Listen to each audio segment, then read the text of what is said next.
I've never had a proper job. And at 28, I hit what I call my retirement number, investing in stocks in 5 minutes a day. Not from day trading, not from leverage, not from chasing some random coin. This is a story of how I got there, the mistakes that nearly stopped me, and the one shift that changed everything. Let's get into it. So let me take you back to how this all started. When I was a kid growing up, maybe like 5, 6, 7 years old, I spent a lot of time living with my grandparents because my parents were always at work. So my mum worked in the city, my dad was an electrician, and they just worked what seemed like every hour of the day. But I was very well aware that even though they were working so much, we didn't have more than other families. And as a kid, I couldn't really understand that. Like, how could they be working as much time as possible, but we didn't have more money? And it didn't really make sense to me. And honestly, that's what sparked the journey I went on to try and find, what do people with money do that us everyday people aren't doing? But there was one person in my life who did enjoy what they did, and that was my granddad. And he was a huge inspiration to me. As I said, I grew up spending a lot of time with him and my grandma, but he ran his own business. And he's the only person I knew who had a business rather than just a traditional 9 to 5. And he really enjoyed what he did every day, and he included me in it. I really enjoyed seeing all the bits that went into his work. So that actually inspired me to think, okay, so maybe this is the route that you need to go down if you're actually going to be happy. His business was just a glass shop in Barnet, but even just seeing that and being quite practical with it and hands-on, as a kid, it really led me down the route of, okay, I need to go down this business avenue here and try and make the decisions that are going to let me live the same life. So for me, one of the things I went for was a university degree in international business, but one that let me live around the world, because I was always fascinated by living in other countries, particularly America. I don't know what it was, probably because it's in all the movies. And I knew there was this one specific university course that would let me spend a huge amount of time living abroad. So all of my plans up to degree age, what's that, 18, was all just to get me to that university degree. So I ended up doing a 4-year international business degree. I was living a little bit in England, then I did a year in Florida, half a year in Spain, Madrid, and half a year in Canada. And something I realized very quickly was in the UK, the US, Canada, Spain, all the tutors I had, all the education I was in for 18 years, nobody actually taught me how to make, manage, and multiply money. Like, it didn't come up once, which, if you think about it, in international business, probably quite an important subject at some point to mention. However, there was one mentor I had that did help me with this. And it's actually when I was living in Canada. I was very fortunate to not have to actually go to university in Canada, but it was all about work experience. And luckily, I spent the time shadowing an entrepreneur who lived there. And it was incredible. It was a huge part of my growth and my journey because he showed me what it really takes to run a business. So that meant like the day-to-day numbers, the day-to-day operations. And it really took me down the personal development route because he was saying, you've got to read this book, you've got to read that book, like look into these things. And it actually inspired me to start searching for something a little bit different. Now, I will say, cards on the table, trading and investing was not my first point of call. I tried a few different businesses first, just did not go well. They didn't suit my skill set, but I was just so desperate to not get sucked into a 9 to 5 that I was just trying as many things as I could. But then I did stumble across trading. And I thought, okay, well, this trading, investing thing I keep seeing, maybe this is something I can do to make money while I figure out what I really want to do in my life, what business I'd really like to do. And that really sparked everything for the last 12 years. So the first things I did when I tried to get into trading investment, I was just watching and reading everything I could get my hands on. So all the videos online, I was doing all the online courses I could find. I was even practicing the demo account, all of that stuff. And that's actually probably one of the first mistakes I made because I thought investing was like any other skill where you can just start, practice, and you're gonna naturally get better at it. Like any sport, you would. However, I learned very quickly that with investing, if you don't know what you're doing and you just keep doing that thing, you don't get better, you just keep losing. And probably one of my most expensive lessons ever, because by keep losing, well, you're just worse off than when you started. So I made a bit of a pivotal decision that, okay, rather than just wasting money, and it wasn't a lot of money at the time, to be real, but it felt like a lot because, you know, even when you're using a few hundred, if you lose, that hurts. And I'm not a big fan of losing. So I thought, right, rather than wasting all this money on just things that aren't working, why don't I put this money into my education? Why don't I get mentors and courses and coaching so I could actually learn to do this properly from people who know what they're doing? So that was my life for the next few years, doing as much learning and education with mentors that I possibly could. And it got me to a pretty decent standard. But I had a real misconception, and I think a lot of people have this misconception too, that if you learn how to trade and invest, well, it's just easy. You just have your laptop, you know, live where you want in the world, just carefree life, no problem. The reality is very, very different because I actually started with day trading, which is like the fast-paced trading trading style where you're in and out of positions fairly quickly. Well, that takes a lot of skill. It's an advanced approach, which is why I actually say to most people, don't start with day trading. It's essentially a full-time career. Well, I didn't know that. They don't tell you that in week one of the courses and things like this. So I learned that the hard way. And while I had become a full-time trader, and yes, I was living in different countries around the world with my laptop, which from the outside looked great life, amazing. He's only in his early 20s, he's having a great time. But the reality was very different, because all your day looks like is you staring at your screen all day, watching lines go up and down for hours. And if you're having a good day, emotions can quite easily trickle into that, and you maybe take a little bit more risk than you should, and you make mistakes. Or if you're having a bad day, there's a good chance it's going to get a lot worse very quickly. And that level of high intensity, it does take an impact on your mental and physical well-being. One of the worst trading experiences I had was it was a good 12 months into me starting. So I was at a fairly decent level at that point. So I wasn't an amateur, but I had built up a fair bit of consistency where some of the profits were coming in and it was starting to grow my account. It looked pretty good. And I had read something online. I can't remember what the website was, but I'd read people talking about there's going to be this big opportunity pops up with this certain company. It's going to be amazing. It's going to blow up. And I thought, right, well, this is my chance. Now I've got all these skills. Let me go into this. It's going to explode my portfolio, and then I'll never look back, and it's going to be an amazing time. Probably see where this is going. But I put my money in and I broke my own rules. I put way more money into it than I'd been previously using, because I was so sure that this was going to be like the next best thing. So I thought, I don't want to keep playing small. Let's really go for this. And I put too much in, and I didn't really understand why I was doing it, which again, huge mistake on my part. And needless to say, I lost. And I didn't just lose a little bit. I lost months of accumulated profits just in one go. I was probably in this investment for like 2 days, and I wiped out maybe 6 months of what I'd built up before that. And honestly, that hurt, because I didn't respect what I'd done enough to actually stick to what I knew. And I thought, let me just blindly follow these things online, because these are going to be like, they know more than me. They've been in this well longer. They're the professionals, so to speak. And well, obviously it blew up in my face. And it was a huge learning that I always look back on, because it's when I realized that ignore the outside noise, have a strategy that you follow, and nothing else can get in the way of that. And even if you only took that away from this video, you'd be better at investing than the vast majority of people out there. If you're already wondering what the system actually is, I break it all down in a free masterclass. Links in the description. But for this video, stay with me, because next is the moment that changed everything, and it had nothing to do with the market. Looking back, there were 2 phone calls that totally changed my life and had a huge impact on my journey. The first was while I was living in Canada, shadowing the Canadian entrepreneur. I'd been living there a few months, and it was all going well, really enjoying it. And then I got a phone call from home, and the phone call was from my family, and it said,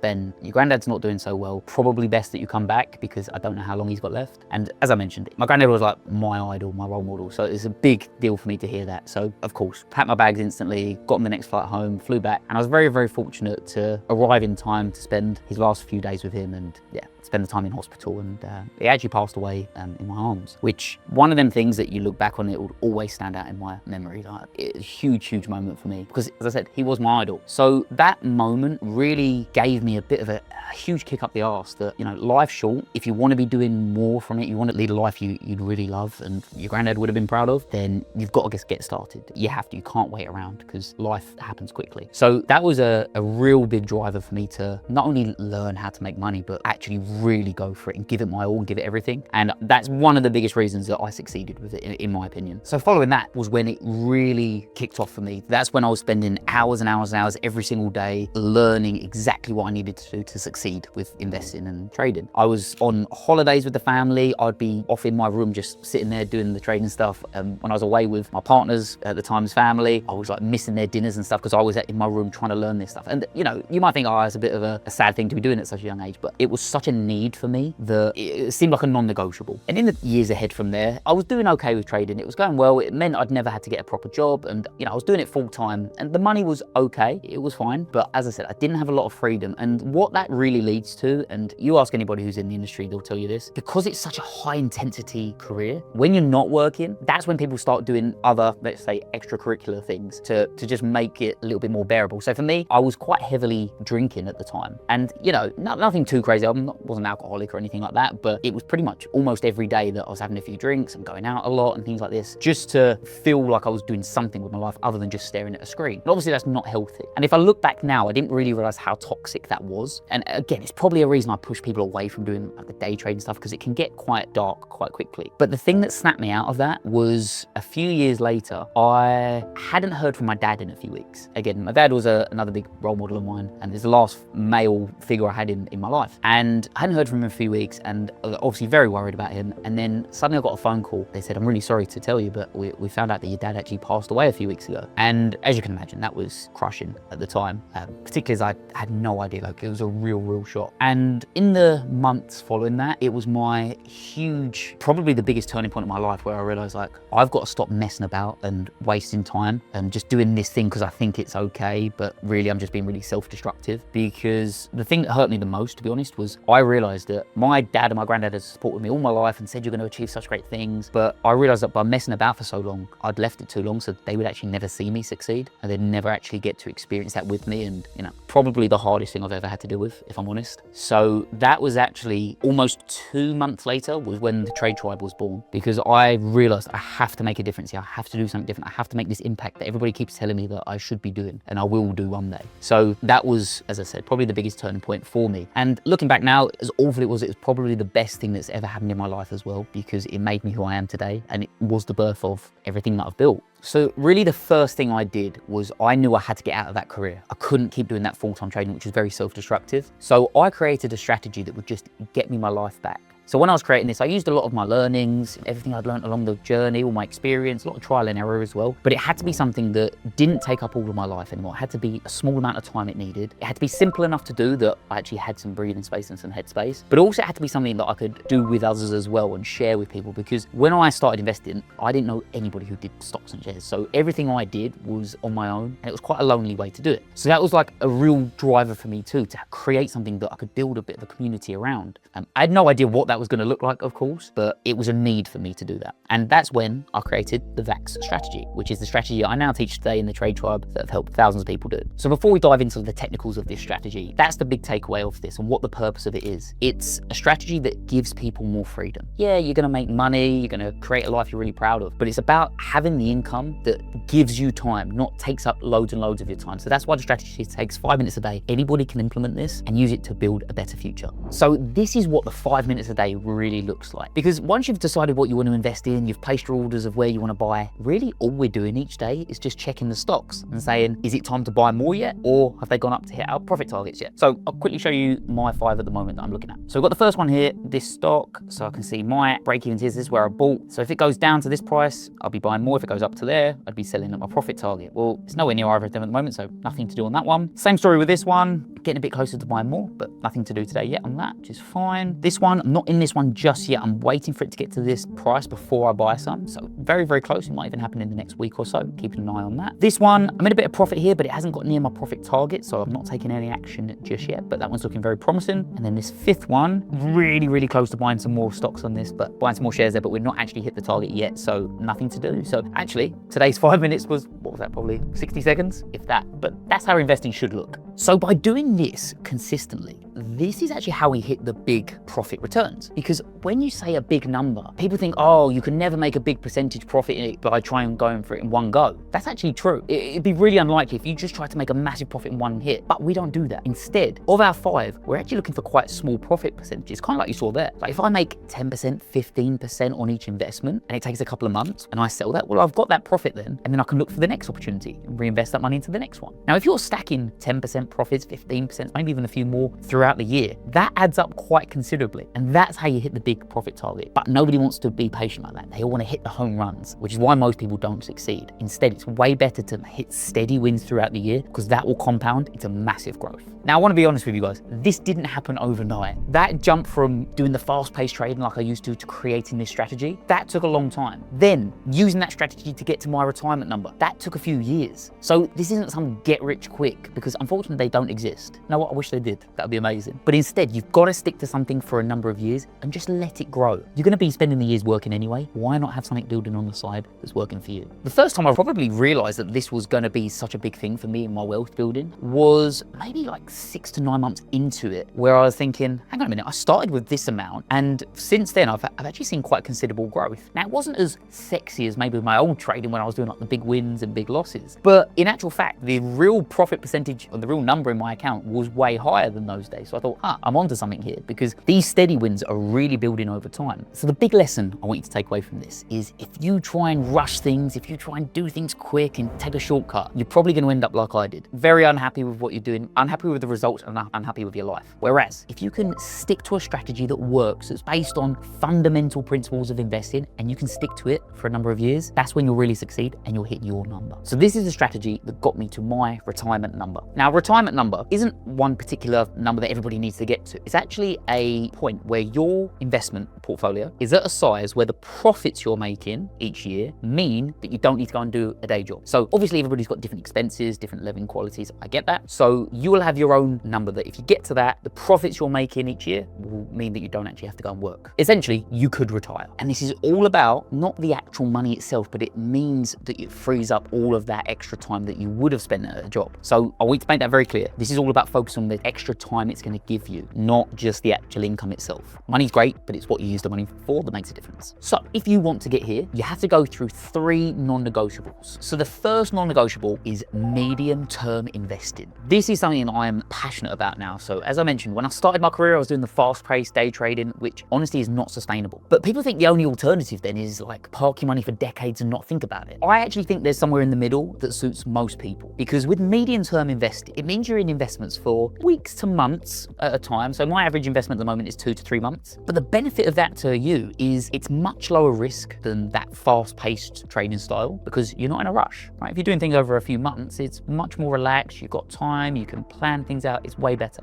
But also it means because you're getting the profits in every few months, it's a lot more enjoyable than, just hoping for some money one day in a few decades. So it's a nice little middle ground that I think suits most people. Then the second non-negotiable is having a maximum of 5 stocks at a time. So this one's a bit controversial. A lot of people think that it's a great idea to get into loads and loads and loads of investments to what they say spread your risk. Now, mathematically, that isn't accurate, because just by getting into loads and loads of investments, that's not spreading risk. That's actually putting risk in more places. Like if I said to you, I'll go and pick 100 stocks to invest in now, just by the law of averages, you're going to pick some bad ones, right? Whereas if you pick a much smaller number, you can be a lot more selective on what you go for. And I actually got this concept from Warren Buffett, and he knows what he's talking about. But he actually told his staff at Berkshire Hathaway, he said, look, if you guys had a punch card that only ever let you make 20 investments in your entire life, he said you'd all be millionaires. Because if you were limited to only 20 in your life, can you imagine how particular you would be at each of those? You wouldn't be picking some random ones that might be okay. You'd pick the best of the best. And I really love that mindset. Now, 20 over your entire life is actually quite a small number. So I found a middle ground for our medium-term investing. So I have a maximum of 5 stocks at a time. And that lets me be really particular and pick the best of the best out of those 5. And then it comes to the third non-negotiable, which is the criteria we have before buying. So what a lot of people do when they get into stocks are like, oh, well, I've heard of this company, or my mate told me about that company, so I better invest in these. That's not a criteria. That's just gambling. Whereas having a strict selection criteria means that you can say, okay, this either meets the criteria or it doesn't. It's black and white, yes or no. It makes your trading and investing journey a lot simpler, a lot faster, because you don't have to spend hours researching companies. It's just, does this meet my criteria? If yes, we would consider investing in it. If it doesn't, we're not interested. Now, how I've made that criteria is a set of 13 specific criteria that a company has to meet before I would invest in it. And this 13 is called the Fundamental 13. And it's the framework that I use and every single member of the Trade Tribe uses every single day to pick every investment that they do. And in my opinion, what you invest in is the single most important factor in your success. If you pick a bad company, even if they're having a good day, there's a good chance you'll lose money. If you pick a fundamentally strong company, even if that company's having a tough week or a tough month, they're probably going to be okay in the end. So focus most of your time on what you invest in. That's the short version of how I got here. The long version, the exact Fundamental 13 filter, the entry and exit rules, the 5-minute routine, and the screeners I actually use, I walk through all of that inside a free masterclass. The link is in the description if you want it. If you're not ready for that yet, go and watch the full free course video I've just put out on this channel. It's the entire system, start to finish, no paywall, and whatever you do next, don't wait. The people I know who hit their number didn't wait for the perfect moment. They started years before they thought they were ready. You can do the same. I'll see you in the next one.